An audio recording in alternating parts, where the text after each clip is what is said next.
صحابہ میں سب سے آخر میں جس شخص نے وصال کیا ہے اس کا نام ہے حضرت ابو طفیل رضی اللہ تعالی عنہ۔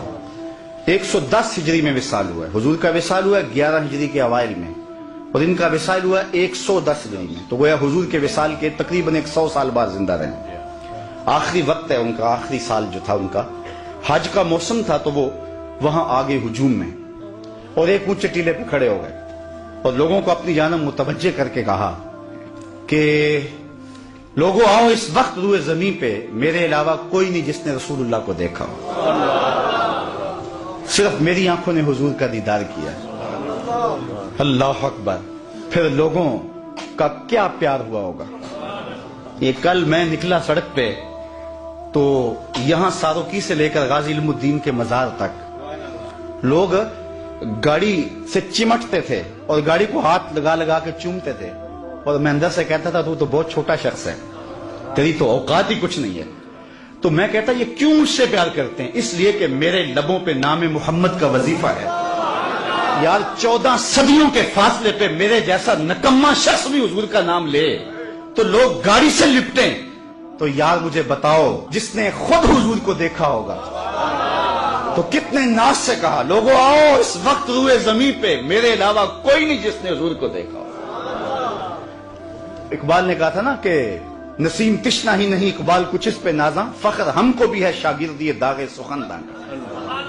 جس نے داغ دہلوی کو دیکھا وہ ناز کرتا۔ ہمارے استاد ہوتے تھے محمد علی حاشر، وہ بڑے کمال درجے کے کاتب تھے اور فارسی کے اچھے شاعر تھے، تو وہ کبھی بات کرتے تو کہتے کہ میں اقبال کی مجلسوں میں بیٹھتا رہا ہوں، مولانا ظفر علی خان زمانے میں ذمہ دار اخبار نکالتے تھے تو اس کی شاہ سرخیاں وہ لکھتے تھے، کوئی زمانہ لکھتے رہے، تو وہ کہتے تھے میں مولانا ظفر علی خان کا ساتھی رہا ہوں۔ تو جو مولانا ظفر علی خان کا ساتھی رہے وہ تو ناز کرے، جس نے اقبال کی مجلس میں چند لمحوں کے لیے بیٹھنے کی سعادت پائی ہو وہ تو فخر کرے، جس نے داغ دہلوی کو دیکھا ہو وہ تو ناز کرے، اور جس کی آنکھوں نے جمال محمد عربی کو دیکھا ہو وہ اپنے مقدر پہ کیوں ناز نہ کرے، وہ فخر کیوں نہ کرے۔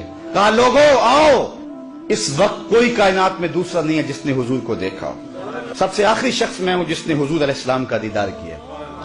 تو لوگ جمع ہو گئے، ہجوم بن گیا۔ میں توجہ تھوڑی دیر کے لیے چاہوں گا، یہ سارے انتظام بعد میں ہو جائیں گے، اس لیے کہ تذکرہ چھڑا ہے حضور کے حسن کا، اور حسن ایسا ہے، پہلے اس پر انہماک کی ایک بات سن لیں۔ یار چہرہ حضور کا تو چہرہ رہا نا۔ ایک صحابی ہیں حضرت میمونہ بنت کردم رضی اللہ تعالیٰ عنہ، کہتے ہیں مجھے شوق تھا میں کہ حضور کو دیکھوں، تو ایک دن میں اپنے باپ کے ساتھ حضور کو دیکھنے گئی، اور یہ حجۃ الوداع کا موقع تھا۔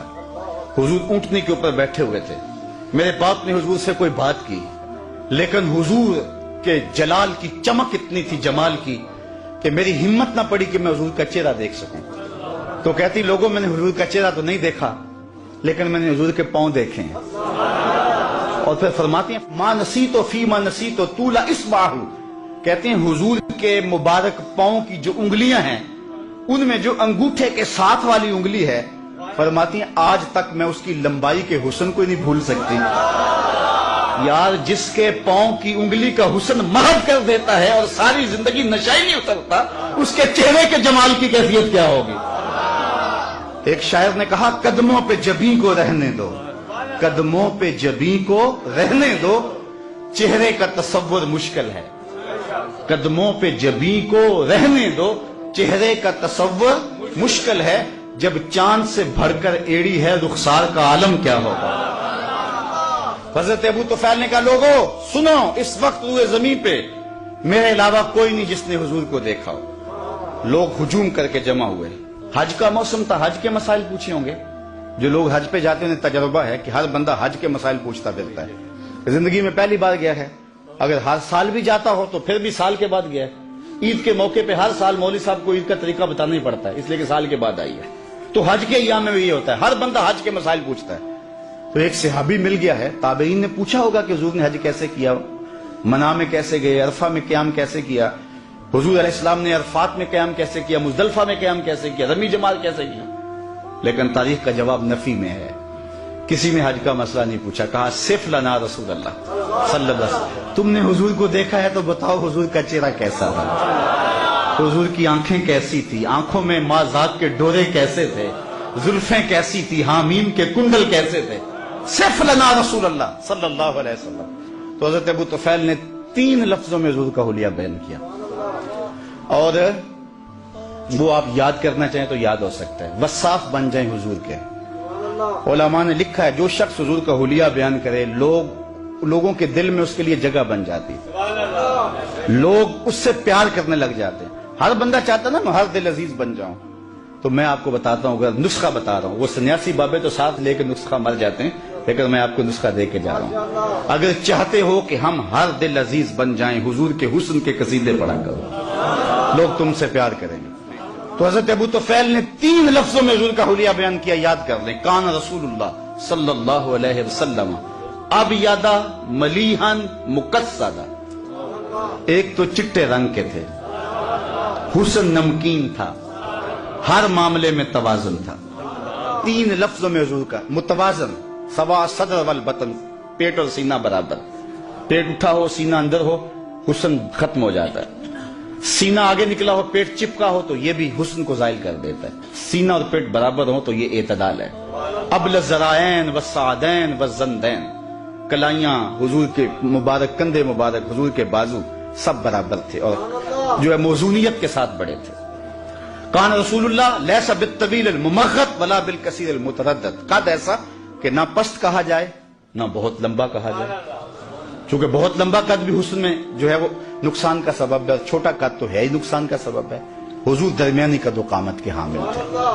لیکن ایک شان اللہ نے اپنے محبوب کو یہ بھی دی تھی کہ لمبے لمبے قد والے صحابی بھی تھے. حضور کا قد لمبا نہیں تھا، حضور کا قد درمیانہ تھا. لیکن اذا جامع الناس غمرهم، جب حضور آتے نا تو 10,000 کا مجمع بھی ہوتا، حضور کے کندھے سروں سے اونچے دکھائی دیتے. یہ اللہ نے اپنے محبوب کو شان دی تھی. اور جنہوں رب نے اونچا کیا ہے کون اس کو نیچا کر سکتا ہے. حضور کے کندھے اوپر دکھائی دیتے. اسی طرح فرمایا حضور متوازن تھے. حضور کا رنگ سفید تھا، ازہر اللون، نکھرا ہوا رنگ، ابیض اللون، چمکدار رنگ. اللہ اکبر. اور پھر حضور علیہ السلام کا حسن نمکین تھا. کچھ حسن میٹھے ہوتے ہیں. جمال یوسفی میٹھا تھا، زنان مصر کی انگلیاں کٹ گئی. اور حضور کا حسن نمکین تھا. نمکین میں کشش زیادہ ہوتی ہے. شاہ ولی اللہ محدث دہلوی فرماتے ہیں میرے والد نے حضور کو خواب میں دیکھا اور یہی سوال پوچھا. حضور حسن صبی کی نسبت حسن ملی کے اندر کشش زیادہ ہوتی ہے، اور آپ نے خود کہا ہے انا املا ہو واقعی یوسف اسبہ ہو، میں نمکین حسن والا ہوں، میرا بھائی یوسف میٹھے حسن والا تھا. لیکن وہاں انگلیاں کٹ گئی، یہاں کوئی ایسا واقعہ پیش نہیں آیا. تو اس کی کیا وجہ ہے جبکہ حسن ملی زیادہ پرکشش ہوتا ہے؟ تو حضور نے جواب کیا دیا، جمالی مستور عن اعین الناس غیرۃ من اللہ. اے عبد الرحیم، اللہ نے غیرت محبت کی وجہ سے میرے حسن کو لوگوں کی نظروں سے چھپا دیا. کوئی محب نہیں چاہتا کہ میرا کوئی محبوب دیکھے. قتیل شفائی تو یہاں تک آگے بڑھ گیا کہ اس حد تلک بڑھ گئی ہے بے اعتمادی کہ تجھ کو تجھ سے بھی چھپانا چاہتے ہیں. وہ کہتا ہے میرا جی چاہتا ہے میرا یار آئینہ بھی نہ دیکھے، خود بھی اپنے آپ کو نہ دیکھے. تو کہا میرا حسن لوگوں کی نظروں سے چھپا کے رکھا گیا ہے.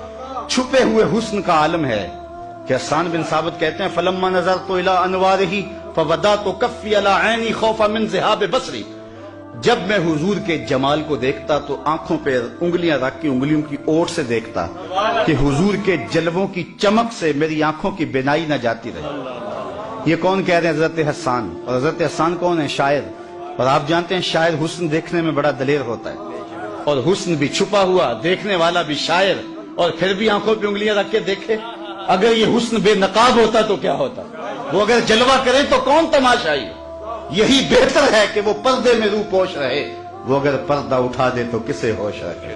حسن یوسف پہ کٹی مصر میں انگشت زنا، سر کٹاتے ہیں تیرے نام پہ مردان عرب. ایک طرف حسن ہے، یہ تضاد کا شعر ہے، صنعت تضاد کا. اور میں اہل ادب میں یہ بات کی ہے. عام مجمع میں بات کرنا اور بات ہے، اہل سخن میں بات کرنا اور بات ہے. میں نے اہل سخن کے سامنے کہا ہے کہ میں نے ولی دکنی سے لے کے غالب اقبال تک تقریباً شعراء کو چلو پڑھا نہیں تو چکھا ضرور ہے. میں نے پورے اردو ادب کے ذخیرے میں اردو میں تضاد کا ایسا دوسرا شعر نہیں دیکھا. تضاد یہ ہوتا ہے کہ شاعر ایک مصرے میں ایک لفظ لاتا ہے، دوسرے مصرے میں اس کی ضد لاتا ہے. اگر دن کا تذکرہ ہے تو رات کا ہے، اگر اندھیرے کا تذکرہ ہے تو اجالے کا ہے. تضاد لاتا ہے. یہاں بھی تضاد ہے، اور ایک تضاد نہیں، دو تضاد نہیں، تین تضاد نہیں. ذرا حسن دیکھیں شعر کا. حسن یوسف پہ کٹی مصر میں انگشت زنا. 6 چیزیں ہیں. سر کٹاتے ہیں تیرے نام پہ مردان عرب. ایک طرف حسن ہے، دوسری طرف صرف نام ہے. وہ حسن حضرت یوسف کا اور یہ نام میرے حضور کا، اور ادھر عورتیں اور ادھر مرد. وہ عورتیں بھی مصر کی، یہ مرد بھی عرب کے.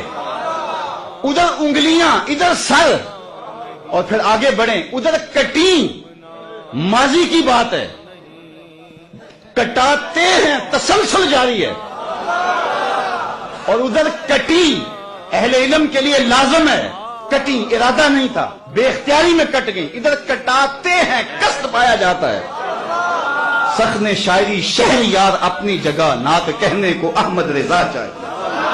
حسن یوسف پہ کٹی مصر میں انگشت زنا، سر کٹاتے ہیں تیرے نام پہ مردان عرب. وآخر دعوانا ان الحمدللہ.